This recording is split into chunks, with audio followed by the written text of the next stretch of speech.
Hi, I'm Ankita Manik from Mashable India. We are here with Anurag Kashyap, Zoya Akhtar, Dibakar, Banerjee and Karan, Johar, the directors of Lust Stories, which comes out on Netflix on June 15th. So, Bombay Talkies released in 2013, and here you are 5 years later with Lust Stories. So, what inspired the comeback? Ashi Dua, I think. Yeah. Ashi Dua. Yeah. What? Ashi Dua is the producer of the film. She's the producer of our film. So she collaborated with Ronnie Screwvala from RSVP Films. Came back to all 4 of us. I think we might have had a good impact, I think, on people post our first offering. And I think that it warranted not a sequel but a part 2. And we came back and decided to tell the same, decided to basically make 4 shorts again, but this time with a theme that was common to all 4. Even the first time it was cinema, but it was broader. This time it's more like, yes. And so this time we decided to opt for lust as a theme. And here we are, Netflix, Lust Stories, #. And also the first time that we made the film with her, I think it had a terminal effect on her. She lost her sanity. Like, why this particular love and lust? I mean, from cinema to this common thread. Like, did you? Because we lust. We considered furniture. Because we lust for Zoya. We considered furniture. All we 3 of us have a deep we- sense of lust for Zoya. So we decided to make her the brand ambassador of this narrative.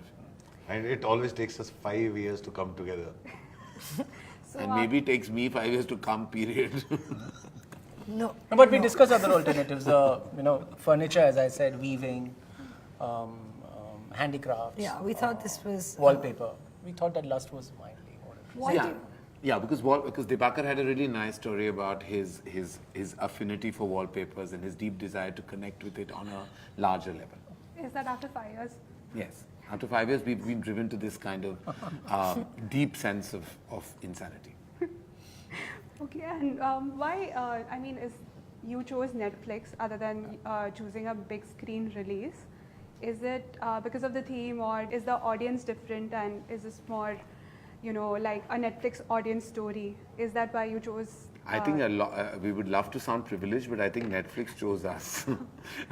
I don't think we chose I'm very happy Netflix. that we are on Netflix. Yeah, we're very empowered and happy, but I think it was pretty much an exciting thought that Ronnie and Ashi had to go digital. And of course, Netflix being a leading player in this platform, it was a great fix. It was a great home for our product and our material, and it just came together beautifully. So about that, do you think you're catering to a different audience? Like, if you would We are release, catering to a much wider audience. Yeah. We are catering to all kinds of audience. Yeah. And we are surpassing people who tell us on behalf of every audience what should be done. and did He you just said the C word. Yeah. C word? The dirty C word. Catering. Censor. Oh, I didn't hear that. We'll bleep it out. And critic.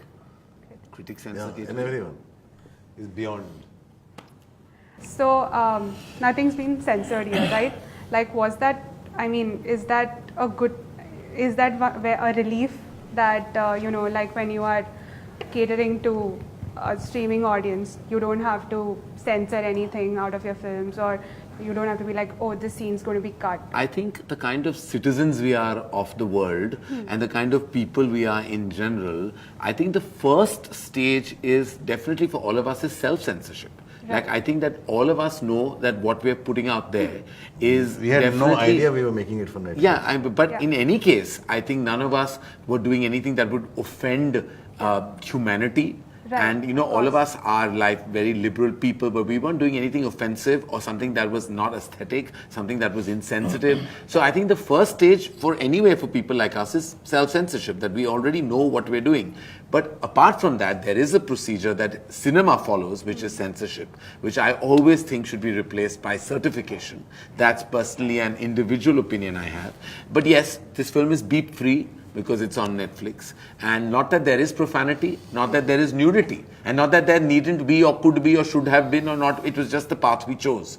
The path we chose was to tell these stories just because we were given a topic called Lust Stories. The predictable thing to do with that is to go sensational and to go in your face with it. None of us chose that path. Right. And when you see it, it's not that we did that by design or did that by strategy. It's just the way we individually think, I think, as filmmakers. So I think censorship or not, this is the films that we made. And I'm sure that even if the censors of this land saw this film, they would find nothing objectionable. So, coming to your stories, also in Bombay Talkies, also here, all of them have an open ending. Is that like, what's the motivation behind that? Do you want to open it up, like to develop the characters? For me, it was very clear that I didn't want to give it a definite ending because, I mean, have you seen it? Have you seen the film? Yes. I didn't want to give it a definite ending because I didn't want her to take the step of quitting. Right. Because then that's a definite, like she's answered it. Because I don't know, I want you to think about maybe she has no choice but to come back and work here. Okay. And that should make you think Yeah. and feel something and hopefully treat people that work for you in a different way. Right. So I wanted to not give it a definite ending because But I that feel- was beautiful. Your Yeah, end was because beautiful. I mean, like she I could have found left. Dibakar's end, Yeah. you know, beautiful. So Like it's it for just you left- to decide whether she's left or she's not, and to think about it and decide Yeah. how you feel. When you you directed these films, did you have a particular person already in mind to play them? Because each person seems like really fit for the role, like Bhumi and Radhika Apte. So is it by design, like when Yes, you I wrote did. them? I wanted to approach Bhumi. Okay. Yeah. So for all of your films, is that the case? Like when you were writing it, Radhika Apte for the professor. You're talking to me? Yes. Yes. When you wrote the script, was she in mind? There's no script. There was no script. No, there was an idea and we went with it. And Okay. me and Radhika I've known Radhika for like 10 years now. Right. So we're literally like best friends, siblings, lovers, all kind of things crossed into one. So I can push her to do anything, she allows me to push her. Okay. And So we had an idea, we went with an idea. The first day of the shoot, she came and panicking. Said, what are we doing? I said, I don't know, let's figure it out. And we started with that. And I said, this is the idea I have in my head, and we'll Right. go in that direction. And that's why, we share the writing credit because Right. we worked like that. And I pushed her, and she allowed me to push her. Okay. And I would just give her thoughts and ideas and take her in that zone, because I know her very well, I can manipulate her sometimes, and she allows me to manipulate her. Is that common across all your stories? So I had no idea where I was going, and I didn't intend to control it. Right. I did not want to control my script, Okay. and I allowed it to go wherever it was going. Okay. I mean, I was like always afraid as to who will do this part because of one particular scene in the film.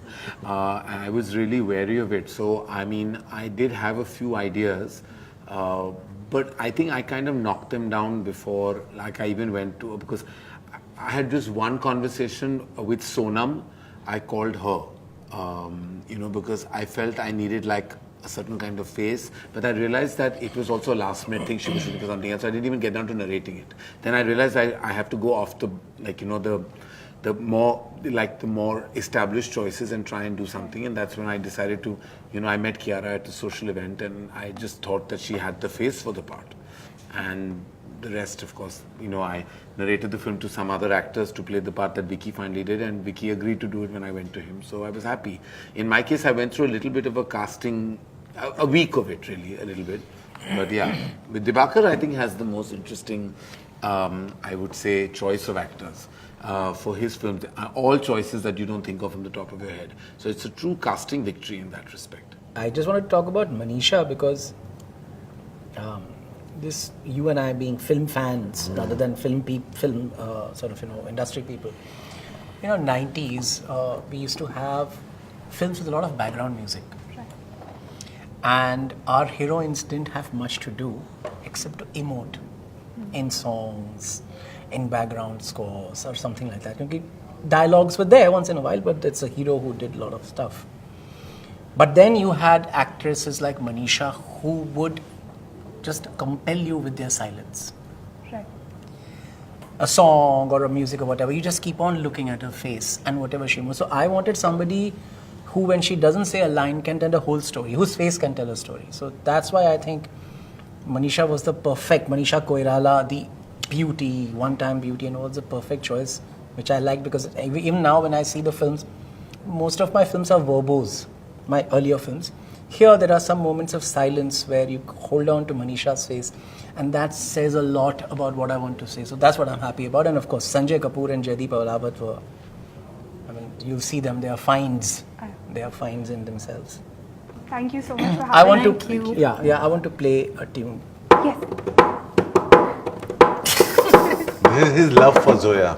Yeah. His secret love for Zoya that he's not Love able to- stories. बजा रहे हो Zoya की बजा रहे हो